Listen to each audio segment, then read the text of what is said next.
we will move on to item E, and that is the Instructional Assessment Committee report. I guarantee you I will be shorter than last month's meeting. As you all are aware, the strategic plan goal, there was a goal there that 100% of the teaching staff will be using the design software for monitoring and assessing students on the K-12 curriculum. As part of that goal, there was an action step that an instructional assessment committee would be formed, led by the Director of Instruction and Director of Technology, and they would be holding quarterly meetings to look at data, look at our current assessment needs, and then also determine additional assessment needs. During the 2010-11 school year, the Strategic Plan Committee met to determine who would be on that committee, when approximate dates for meetings, and also refine that role of that committee. The committee membership was determined to have a teacher representative from every elementary school. All building principals would be on this, Director of Special Education, Director of Technology, Technology Integration Specialist, myself as Director of Instruction, and also the Superintendent would be sitting on this committee. We determined to have 3 meetings looking at when data would be available. We felt 3 meetings, October, March, and then the end of the year. So we have set October 25th was our first meeting, March 27th will be our next meeting, and then June 5th will be our final meeting for the year. So we did have our first meeting. It was quite an interesting meeting for the first time, getting together looking at data. So with that in mind, I really felt that being the first time that we were truly digging into going to look at data, we needed to, first of all, have what I call a data primer. We needed to know what data was, how to use data, what should we be looking for. Looking at the various groups that we have in the district, we do have data being analyzed, but this would be the first time as an entire district. So, first of all, why do schools use data? Well, it's very simple. We use it to make better decisions. We use it to make sure that what we're implementing is the correct processes and to remain focused during those implementation. Also, to make sure that we're being effective in our reforms. And I think the next thing that I have up there, the keys to ensure student learning, we have to have data, and we have to have multiple measures of data. And I think sometimes people think that data is just test scores. It's much more than that, and by this chart, you can, or graph, whatever you want to, picture, whatever you want to call it, you can see that it's much more than just student test scores. You look at demographics, we look at student perceptions, parent perceptions, perceptions of the community.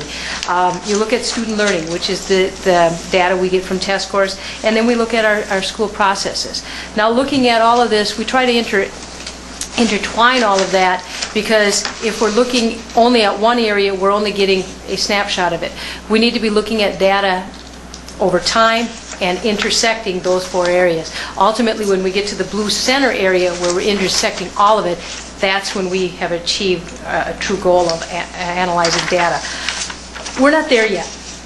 I don't believe there's too many schools that are there yet, but we are on the road to that. We are starting to see the connection between some data and some forms of data, but not to the level we need to be at. Analyzing data is quite logical, believe it or not. What do we want to know and why? We gathered the data we have, and we gathered the data that we need, and then we analyze it to answer questions. So what we did on October 25th was start to look at some questions that we need to ask. Some things that the committee came up with was, what is the concern? Where are some gaps in our student learning? What do we address first? You know, we can find all these things, but what do we address first? Where is the core curriculum deficient? Okay. Then we also looked at what data do we currently have to address some of those needs. We have exam, we have WKCE, we have Ames Web, both reading and math now, we have star reading, we have common assessments. We have a good start on data. What we did find out is, in this committee, we did find out that our elementary and our middle school and high school are at different points. Our elementary has all that data that I've said, but our middle and high school really doesn't have that yet. So we're actually thinking the next meeting to separating this into 2 groups so that our elementary can focus on starting to analyze the data, where the middle school and high school is going to analyze data, but they're also going to be looking at what other types of data, what other assessments do we need to fill some voids in the lack of data that we have or don't have. So looking at a future plan for our IAC, we're going to look at current data. Hopefully, In March, my plan would be that we start looking at the elementary level, the data results that we have from the fall,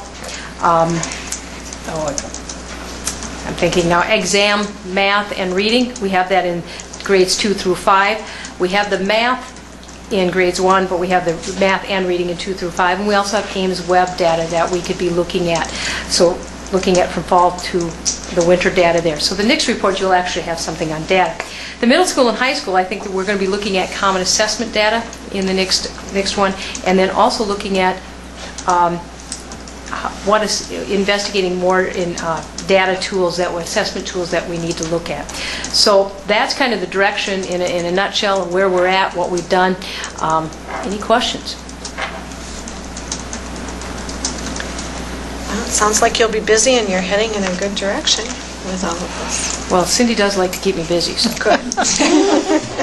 so. Well, it sounds like what we're hoping to see in the future is where that data drives us, so it's good.